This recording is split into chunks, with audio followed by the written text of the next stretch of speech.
l'élection présidentielle.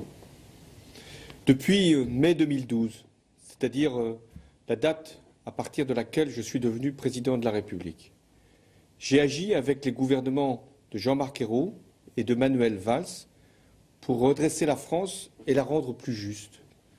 Aujourd'hui, au moment où je m'exprime, les comptes publics sont assainis, la sécurité sociale est à l'équilibre et la dette du pays a été préservée.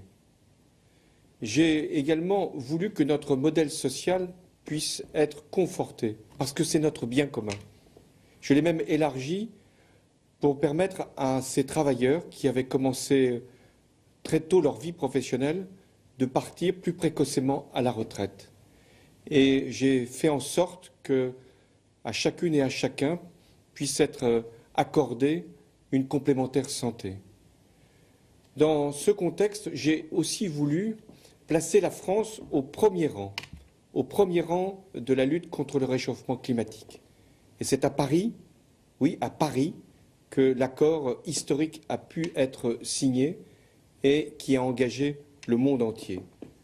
J'ai voulu aussi que l'école dispose des moyens indispensables, ceux-là même qui lui avaient été ôtés dans la période précédente, parce que l'école, c'est le pilier de la République.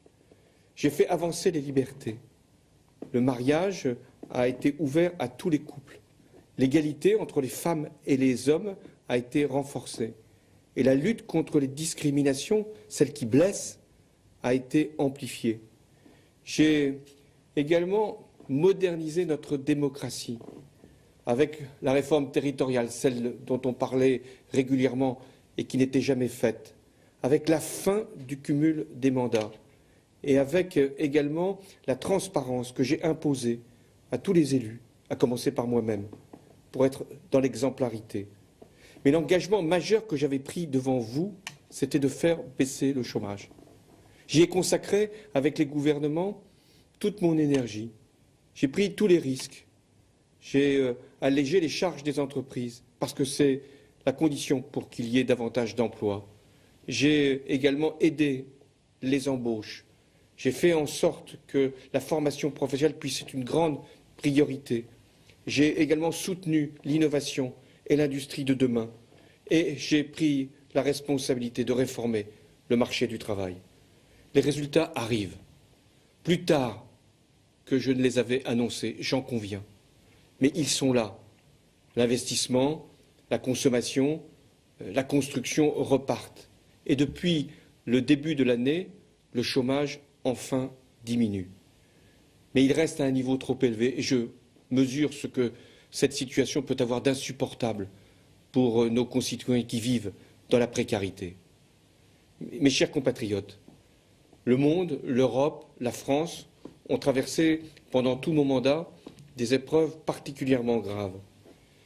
J'ai engagé nos forces armées au Mali, en Centrafrique, en Irak, en Syrie, pour défendre nos valeurs et pour combattre le terrorisme islamiste qui nous avait frappés et qui nous menace encore, frappés à Paris, à Saint-Denis, à Nice et dans tant d'autres lieux ensanglantés.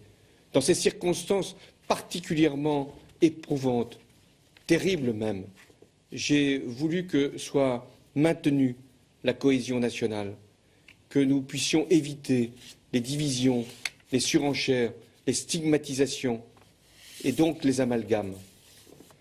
Mais en même temps, nous avons tenu bon et j'ai pris les mesures qui étaient nécessaires. Notre arsenal pénal a été durci, sans mettre en cause à aucun moment nos libertés. J'ai également procédé à des recrutements massifs dans nos armées, dans la gendarmerie, dans la police, parce que nous en avons besoin et qu'il y a encore beaucoup à faire. Sur les réfugiés, j'ai tenu à ce que la France puisse prendre sa part, parce que nous sommes la France, dans l'accueil de ceux qui fuyaient la guerre et qu'en même temps, nous puissions toujours maîtriser nos frontières. Sur tous ces sujets, je n'ai qu'un seul regret, et je veux ici l'exprimer, c'est d'avoir proposé la déchéance de nationalité, parce que je pensais qu'elle pouvait nous unir alors qu'elle nous a divisés. Au niveau européen, j'ai agi en votre nom pour que l'austérité puisse être enfin terminée pour beaucoup de peuples. Et j'ai fait en sorte que la Grèce puisse rester dans la zone euro, parce que sinon elle aurait éclaté, cette zone euro, tellement elle était traversée de tensions et de crises. J'ai également régulé la finance, oui la finance et le système bancaire, parce que ce que j'avais trouvé en 2012 était source de tous les risques. Voilà ce que j'ai fait, voilà ce que j'assume devant vous, en revendiquant les avancées, en reconnaissant les retards et même en admettant certaines erreurs, parce que je porte un bilan et j'en assume toute la responsabilité. Dans 5 mois, vous aurez, mes chers compatriotes, à faire un choix pour notre pays. La droite vient de désigner son candidat après une large consultation.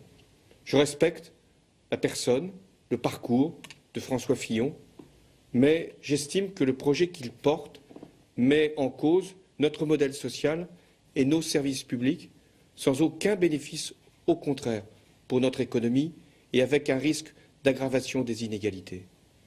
Quant à l'extrême droite, elle nous appelle au repli, à la sortie de l'Europe et du monde, et elle prend comme référence ce qui vient de se produire aux États-Unis. Je vous le dis nettement, franchement, le plus grand danger, c'est le protectionnisme, c'est l'enfermement, et ce serait d'abord un désastre pour les travailleurs français. Or, comme président de la République, je tiens d'abord à ce que le travail en France puisse être soutenu et valorisé. Plus que quiconque, mes chers compatriotes, je mesure l'enjeu de la période qui s'ouvre. Comme président de la République, je dois diriger l'État.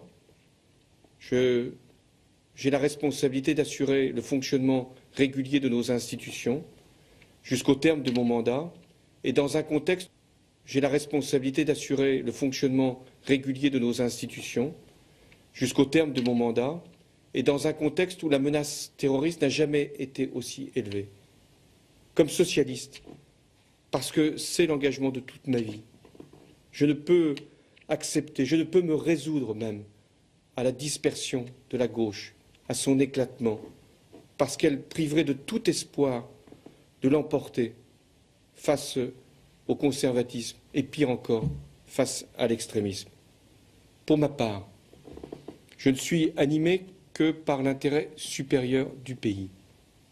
Le pays, depuis plus de 4 ans et demi, je l'ai servi avec sincérité, avec honnêteté. L'expérience m'a apporté l'humilité qui est indispensable à l'action publique. Et face aux épreuves, j'ai pu avoir une capacité inépuisable de résistance devant l'adversité. Mais le pouvoir, l'exercice du pouvoir, les lieux du pouvoir et les rites du pouvoir ne m'ont jamais fait perdre ma lucidité, ni sur moi-même, ni sur la situation, car je dois agir. Et aujourd'hui, je suis conscient des risques que ferait courir une démarche, la mienne, qui ne rassemblerait pas largement autour d'elle. Aussi, j'ai décidé de ne pas être candidat à l'élection présidentielle, au renouvellement donc de mon mandat. Je tenais ici à vous en faire part directement, comme je m'y étais engagé au début du mois de décembre, tel que je l'avais moi-même annoncé. Je le fais en prenant toute ma responsabilité, mais aussi en appelant à un sursaut collectif et qui engage tous les progressistes, qui doivent s'unir dans ces circonstances. Parce que ce qui est en cause, ce n'est pas une personne, c'est l'avenir du pays.